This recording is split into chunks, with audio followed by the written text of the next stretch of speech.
Rakhine থেকে উৎখাত হওয়া রোহিঙ্গা মুসলমানদেরকে আশ্রয় দিয়েছি।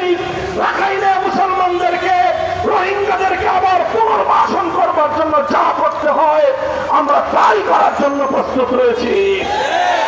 আমরা ডক্টর ইউনূস সাহেবকে বলতে চাই, আপনি আন্তর্জাতিক ব্যক্তিত্ব, বিশ্ব পরিমণ্ডলে আপনার একটি গ্রহণযোগ্যতা রয়েছে। সেই গ্রহণযোগ্যতার, সেই নেতৃত্বের ক্যারিশমা দিয়ে আপনি আবার রোহিঙ্গাদেরকে তাদের স্বদেশে ফিরে যাওয়ার জন্য সম্মানজনকভাবে ব্যবস্থা গ্রহণ করুন।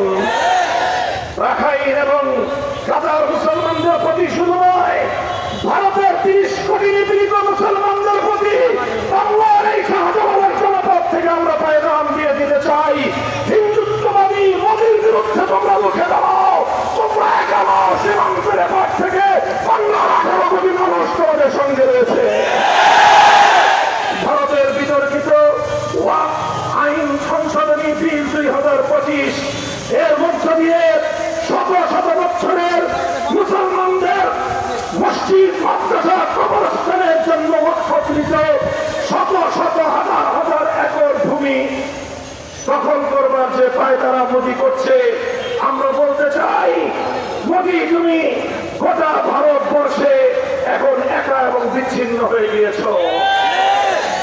তোমার যদি এত যুদ্ধের কাহেস থাকে, বেশি যুদ্ধের কাহেস ভালো না, ইতিমধ্যে তুমি তার শিক্ষা পেয়ে গিয়েছ। মনে রাখো, চতুর্পাশ দিয়ে সকল ছোট ছোট রাষ্ট্রগুলো যদি তোমার টুটি চেপে ধরে, তোমার অস্তিত্ব বিপন্ন হবে, ভারত সংখ্যার হয়ে যাবে। আমার সিঙ্গার বিলে তুমি পুশিং করবার পায়তারা চালাও। ব্রাহ্মণবাড়িয়ার বীর জনতাকে আমি সংগ্রামী সালাম জানাই। আগামী দিনে আপনারা সোচ্চার এবং সতর্ক থাকবেন। ভারতীয় আগ্রাসনকে সীমান্তের অপর প্রান্তে রুখে দিতে হবে। আমার সংগ্রামী বাংলাদেশের বর্ডার গার্ড বাহিনীকে আমি শ্রদ্ধা জানাই, অভিনন্দন জানাই। বীর তারপরে আধিপত্যবাদকে তোমরা মোকাবেলা করে যাবে। সংগ্রামী সাথী ও বন্ধুগণ, আমরা পরিষ্কার ভাষায় বলতে চাই, বাংলাদেশে ওলামায়ে কেরাম, ইসলামপন্থী, হেফাজতে ইসলাম, বাংলাদেশ খেলাফত মজলিস সহ ইসলামী সংগঠনগুলো নারীর ন্যায্য অধিকার বাস্তবায়নের জন্য মাঠে নামছে। কাজেই নারী অধিকারের ব্যবসা বাংলাদেশে জমবে না। নারী অধিকারের কথা বলে আমার মা বন্ধুর ইজ্জত নিয়ে রাস্তাঘাটে ছিনিমিনি খেলতে আমরা যাব না। আমার ঘরের ইজ্জতের প্রতীক আমার মা বোনদেরকে ব্যবসার পরিচয় ধারণ করবার জন্য, ব্যবসার পরিচয় দেওয়ার জন্য যারা পায়তারা করছে, রাজপথে তাদেরকে মোকাবেলা করা হবে ইনশাআল্লাহ। বাংলাদেশের মানুষ তারা যেমনি ভাবে তাদের দেশের প্রতি ইঞ্চি মাটির স্বাধীনতাকে রক্ষা করতে জানে, তারা তাদের ঈমান এবং আকীদাকে রক্ষা করতে জানে, তারা তাদের ঐতিহ্য এবং মান সম্মানকে রক্ষা করার জন্য বুকের রক্ত দিতে তারা জানে।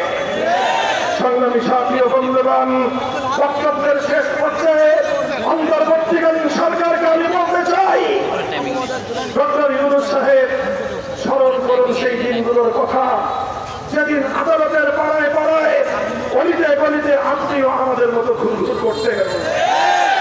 আজ দেশের মানুষের রক্তের উপর দাঁড়িয়ে, শাপলা চত্বরের বীর শহীদদের রক্তের উপর দাঁড়িয়ে, 2021 সালের ব্রাহ্মণবাড়িয়ায় আমার বীর শহীদদের রক্তের উপর দাঁড়িয়ে, 2024 সালের ছাত্র জনতার রক্তের সিঁড়ি বেয়ে ক্ষমতার মস্তকে বসে গিয়ে এরপরে আমাদের মামলাগুলোর কথা আপনি বেমালুম ভুলে থাকবেন। এদেশের মানুষ বিষয়টাকে ভালো করে দেখছে না। আমরা গত 3 মে ঐতিহাসিক সোহরাওয়ার্দী উদ্যান থেকে 2 মাসের আলটিমেটাম ঘোষণা করেছি। আমার ঢাকা, ব্রাহ্মণবাড়িয়া, চট্টগ্রাম, নারায়ণগঞ্জ, মুন্সিগঞ্জ সহ গোটা বাংলাদেশে আলেম ওলামাদের বিরুদ্ধে দায়েরকৃত ফ্যাসিবাদী আমলের মিথ্যা মামলা প্রত্যাহার করতে হবে।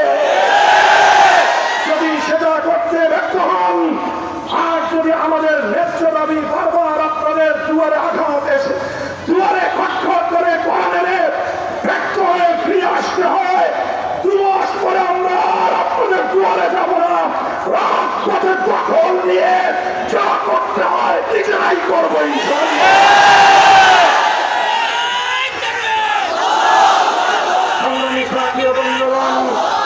আপনাদের প্রতি সর্বশেষ পয়গাম, বাংলাদেশকে রক্ষা করার জন্য, ফ্যাসিবাদের পুনর্বাসনকে রুখে দেওয়ার জন্য জাতীয় গড়ে ওঠা জাতীয় ঐক্যমত্য রক্ষা করতে হবে। কথা বলে ঠিক কিনা?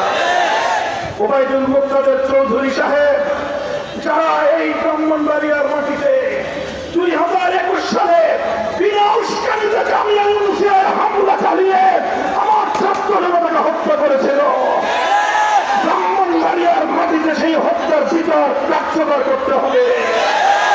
সকল খুনিদেরকে ফাঁসি কাস্তে ঝোলাতে হবে। এই সকল খুন গুম হত্যাকাণ্ডের বিচার কার্যের দৃশ্যমান অগ্রগতি ছাড়া বাংলাদেশে নির্বাচনী পরিবেশ সৃষ্টি হবে না। সংগ্রামী সাথী ও বন্ধুগণ, প্রতিটি উপজেলায়, থানায়, ওয়ার্ডে, ইউনিয়নে আল্লাহ জমিনে আল্লাহ বন্দোবস্ত, রাজনৈতিক ব্যবস্থা, খেলাফতের ব্যবস্থা বাস্তবায়ন করবার জন্য বাংলাদেশ খেলাফত মজলিস আপনাদের উদাত্ত আহ্বান জানাচ্ছে। আপনারা বাংলাদেশ খেলাফত মজলিস এবং তার সহযোগী সংগঠন বাংলাদেশ খেলাফত যুব মজলিস, বাংলাদেশ খেলাফত শ্রমিক মজলিস, বাংলাদেশ খেলাফত ছাত্র মজলিসের পতাকা দলে সামিল হওয়ার জন্য প্রতিটি পাড়ায় পাড়ায় আপনারা দুর্বল গতিতে কার্যক্রম পরিচালনা করবেন তো ইনশাআল্লাহ। আগামী নির্বাচনে আমরা দেশ প্রেমিক একটি ঐতিহাসিক মহা ঐক্যের মঞ্চ তৈরি করে সকল আধিপত্যবাদী শক্তির মোকাবেলায়, ফ্যাসিবাদ এবং তার দোষরদের মোকাবেলায় নির্বাচনী মাঠে যদি আমরা অবতীর্ণ হই, আপনারা রিক্সা প্রতীককে সমর্থন জানাবেন তো ইনশাআল্লাহ। আমরা অভিন্ন ব্যালট বাক্স দেবো ইনশাআল্লাহ। অভিন্ন ব্যালট বাক্সের মাধ্যমে দেশ প্রেমিক মহা ঐক্য পথ শক্তি আগামীর বাংলাদেশ শাসন করবে ইনশাআল্লাহ। এই জন্য আমি ঐতিহাসিক ব্রাহ্মণবাড়িয়া জেলার 6টি আসনে আমাদের বাংলাদেশ খেলাফত মজলিসের পক্ষ থেকে রিক্সা প্রতীকের প্রার্থীর নাম ঘোষণা করছি। ব্রাহ্মণবাড়িয়া 1 নাসিরনগর আসনে হযরত মাওলানা জুবাইর আহমদ আনসারী রহমাতুল্লাহ আলাইহির সুযোগ্য সন্তান হাফেজ মাওলানা সাইফুল্লাহ বিন আনসারী। ব্রাহ্মণবাড়িয়া 2 আসনে মাওলানা মঈনুল ইসলাম খন্দকার। ব্রাহ্মণবাড়িয়া 3 সদর এবং বিজয়নগরে মাওলানা মুফতি মহসিনুল হাসান। ব্রাহ্মণবাড়িয়া 4 কোস্টা খান্ডায় মাওলানা কাজী মঈনুদ্দিন। ব্রাহ্মণবাড়িয়া 5 নবীনগর আসনে মাওলানা আব্দুল কাইয়ুম ফারুকী এবং ব্রাহ্মণবাড়িয়া 6 পঞ্চরামপুর আসনে মাওলানা আব্দুল মজিদকে আমাদের পক্ষ থেকে আপনাদের কাছে আমানত রাখলাম। ইনশাআল্লাহ তাদের হাতকে শক্তিশালী করবেন তো। আগস্ট বিপ্লবের পর আজ আমরা স্বপ্ন দেখছি, দৃঢ় প্রত্যয় ঘোষণা করছি, আগামীর বাংলাদেশ হবে ইসলামের বাংলাদেশ, আগামীর বাংলাদেশ হবে খেলাফতের বাংলাদেশ। ইসলামের প্রতি বিরূপ মনোভাব রেখে কোন কুলাঙ্গারকে বাংলার ক্ষমতার বাস্তবে থাকতে দেওয়া হবে না, বসতে দেওয়া হবে না ইনশাআল্লাহ। আল্লাহ পাক রব্বুল আলামিন কবুল করুন।